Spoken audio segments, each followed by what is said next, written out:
Guys, welcome back to another Redstone tutorial. Now, it's been a while, but we're on the MC Daily server, and we're at my mountaintop base, and I'll flip around and let you take a gander at everything we got going on.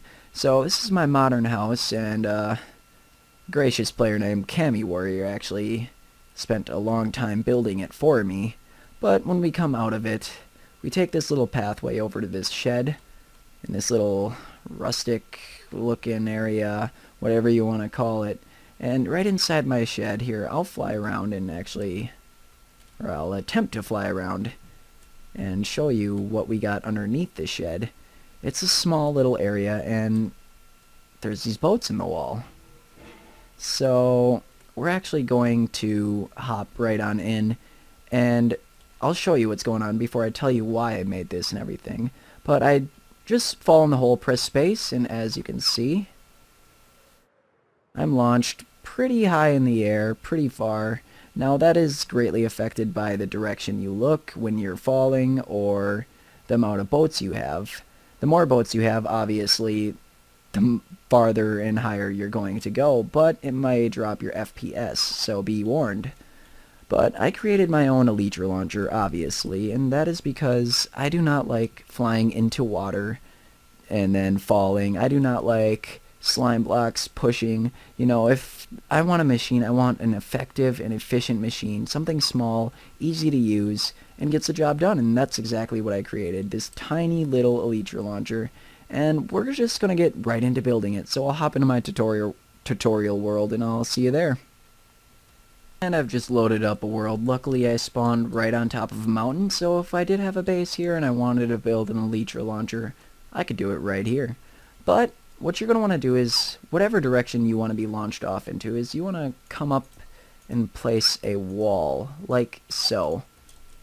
And this wall is going to face whatever direction you're launching, so be sure to face it in the right direction. But in the middle of this wall, come down 1, 2, 3, 4 blocks, and you're going to want to turn around and face the opposite way now, and break back 4 more blocks this way, and it's going to be a 3x4 area. I'd suggest also breaking out these for headroom, because you're going to need that later on in the circuit.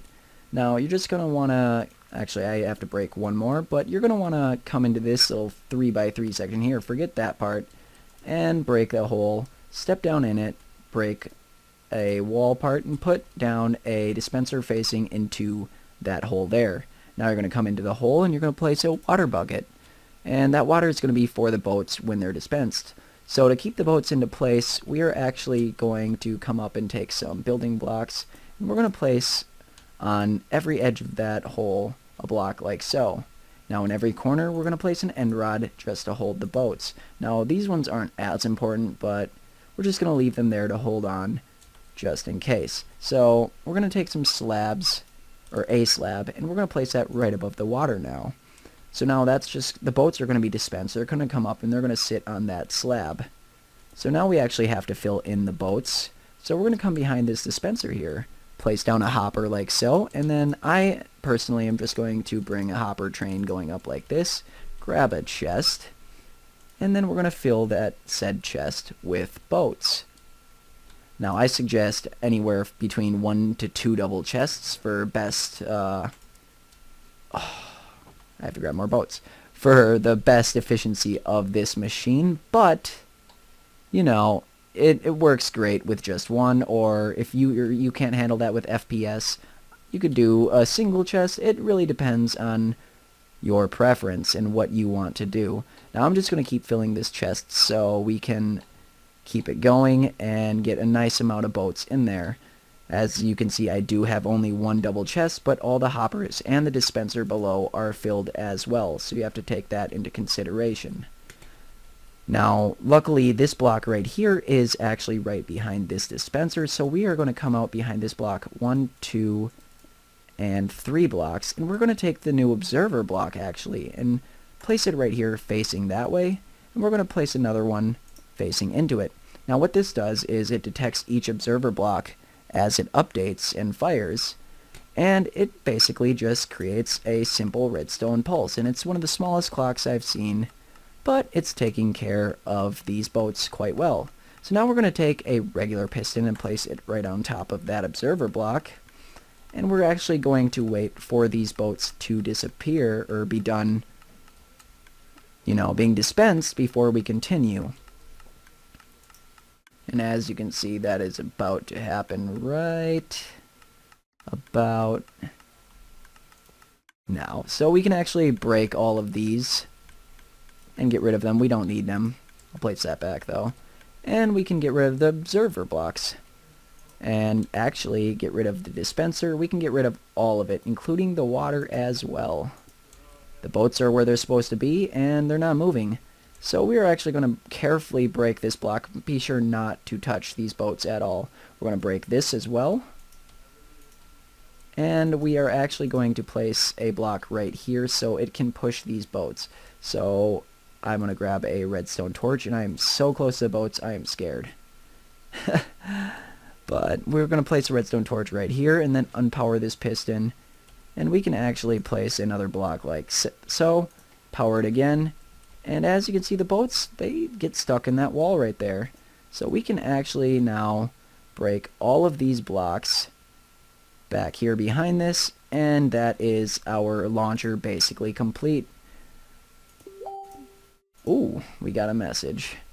Now what I'm going to do is I'm going to come over this wall right here. We actually don't need a wall right here. We can build it up right here and get rid of this redstone. We don't need any of this room. We only need this part right here. And as you can see, the boats kind of started moving and shifting there. That's okay. You might lose a couple, but once they're there, they are there. They're stuck. And if when you hit it that first time, some will move, and that is okay. Don't worry. Your machine is fine, but as you can see, I jump into it and it does not move. So that's basically the Elytra launcher done. All we need to do now is fill in anything we may have broke, drop into our hole with, I don't have an Elytra on. Drop into our hole without an Elytra on and kill ourselves. Yes, we can do that. Or we can put an Elytra on and jump right back up into this hole, press space, and be launched up into the air. As you can see, I am being launched about 300 blocks into the air with that one double chest of blocks. I know it's a little bit dark right now because I'm soaring, but we'll eventually make our way back down to the ground and be a-okay done with this machine. I hope. We're gonna look straight down. And I seem to have lost wherever we are, but that's about it. So if you like this video, be sure to leave a like. Be sure to subscribe as well, because I got a lot more coming down the road. And yeah, until next time, guys. Bye.